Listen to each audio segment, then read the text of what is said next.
ಮುಂದಿನ ವಾರ ಬಿಡುಗಡೆಯಾಗುವ ಬಹುನಿರೀಕ್ಷಿತ ಕೆಜಿಎಫ್ ಸಿನಿಮಾ ಬಿಡುಗಡೆಯ ಹಿನ್ನೆಲೆಯಲ್ಲಿ ಚಿತ್ರನಟ ಯಶ್ ಚಿತ್ರತಂಡ ಭಾನುವಾರ ಕೊಲ್ಲೂರು ಶ್ರೀ ಮೂಕಾಂಬಿಕಾ ದೇವಸ್ಥಾನಕ್ಕೆ ಭೇಟಿ ನೀಡಿ ಶ್ರೀದೇವಿಯ ದರ್ಶನ ಪಡೆದು ವಿಶೇಷ ಪೂಜೆಯನ್ನ ಸಲ್ಲಿಸಿದ್ದಾರೆ.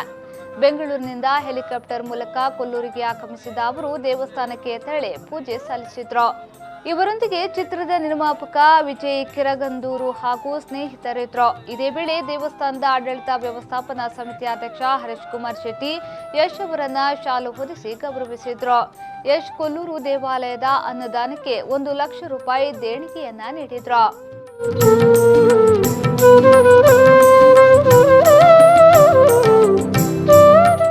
ಈ ಸಂದರ್ಭದಲ್ಲಿ ದೇವಸ್ಥಾನದ ಕಾರ್ಯನಿರ್ವಹಣಾಧಿಕಾರಿ ಎಚ್ ಹಾಲಪ್ಪ, ಸಹಾಯಕ ಕಾರ್ಯನಿರ್ವಹಣಾಧಿಕಾರಿ ಕೃಷ್ಣಮೂರ್ತಿ, ವ್ಯವಸ್ಥಾಪನಾ ಸಮಿತಿಯ ಸದಸ್ಯ ರಮೇಶ್ ಗಾಣಿಗ ಕೊಲ್ಲೂರು, ಒಂಡಬಳ್ಳಿ ಜಯರಾಮ್ ಶೆಟ್ಟಿ, ಅಭಿಲಾಷ್ ವಿಪಿ, ರಾಜೇಶ್ ಕಾರಂತ್, ನರಸಿಂಹ ಹಳಗೇರಿ ಮೊದಲಾದವರು ಉಪಸ್ಥಿತರಿದ್ದರು.